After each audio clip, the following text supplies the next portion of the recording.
Assalamualaikum warahmatullahi wabarakatuh. Izin memperkenalkan diri, saya Alfizar Akbar Palevi dan rekan saya Reza Aji Pratama. NIM saya 1411611148. Saya di sini akan mempresentasikan hasil dari kerja kelompok kami, yaitu eksplorasi UU ITE.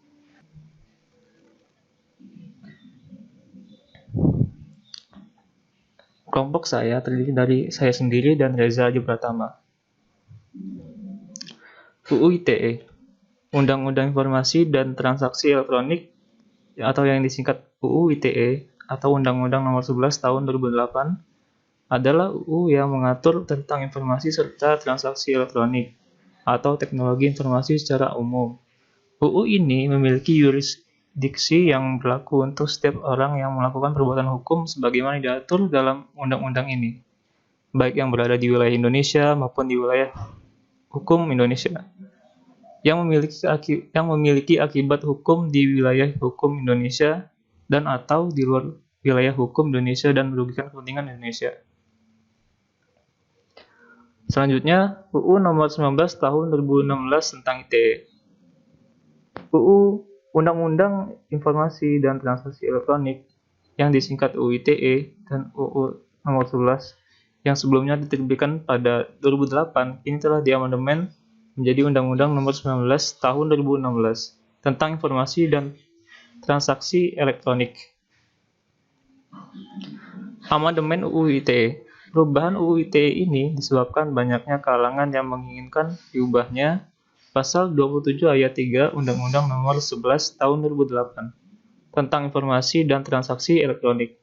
Alasannya ialah pasal ini dianggap sebagai pasal karet yang cukup berbahaya jika diterapkan oleh pihak-pihak yang kurang paham tentang dunia maya.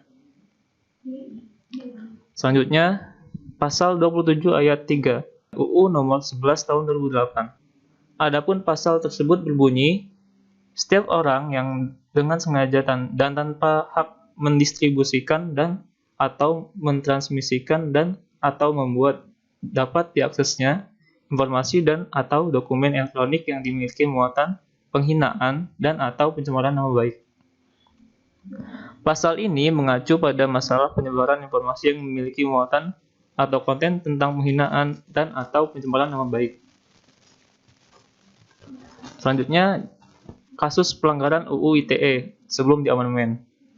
Mengacu pada Undang-Undang Nomor 11 Tahun 2008 tentang informasi dan transaksi elektronik. Berikut kami merangkum beberapa contoh kasus pelanggaran terkait undang-undang yang pernah terjadi di Indonesia.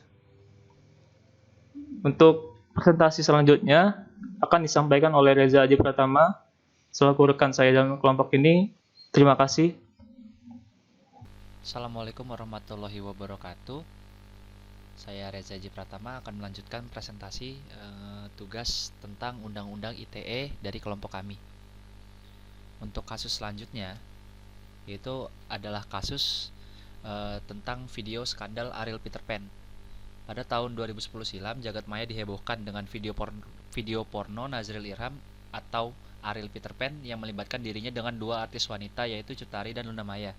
Oleh karena itu, ia terjerat pasal 27 ayat 1 Undang-Undang Nomor 11 Tahun 2008 tentang ITE dan Undang-Undang Nomor 44 Tahun 2008 tentang pornografi.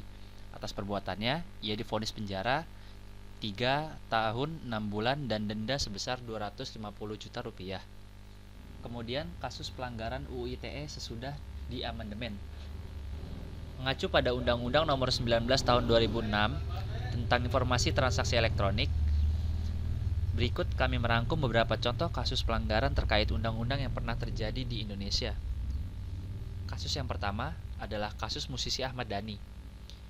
Kasus ini terjadi atas munculnya sebuah pesan yang ditulis oleh Ahmad Dhani pada akun Twitter miliknya pada tahun 2017 silam yang dinilai telah menyebarkan kebencian dan permusuhan.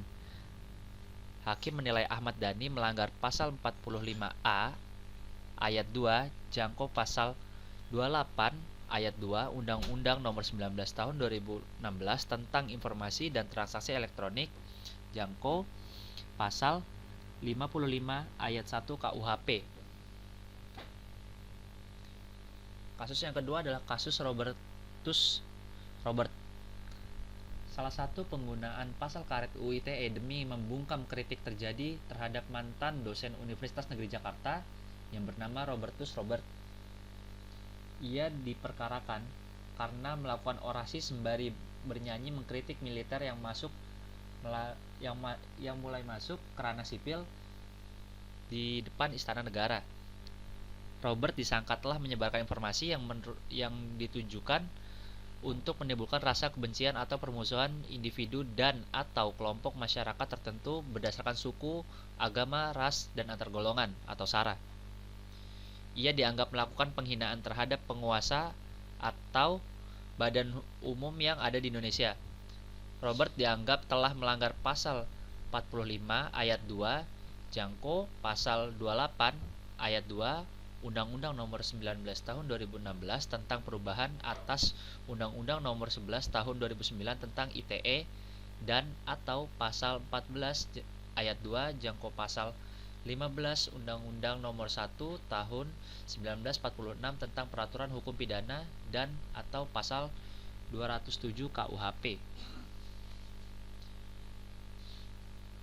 Dengan demikian, kelebihan Undang-Undang ITE yaitu masyarakat dapat lebih berhati-hati dalam mengekspresikan dirinya di dalam media sosial, dapat membuat pelaku kriminal jerat ketika tertangkap, serta dapat dijadikan bahan pelajaran untuk masyarakat agar dapat menentukan sikap yang baik selama menggunakan jejaring internet.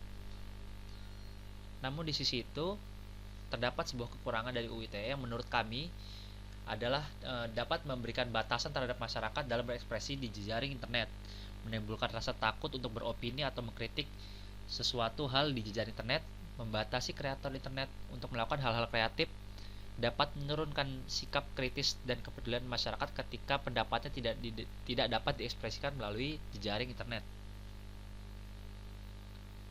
Berikut pustaka yang kami ambil dari Wikipedia, dari kominfo.go.id, dari ijr.or.id, dari nationalkompas.com, dan tirto.id. Mungkin itu saja presentasi dari kelompok kami. Kurang lebihnya mohon maaf. Kepada Allah kami mohon ampun. Assalamualaikum warahmatullahi wabarakatuh.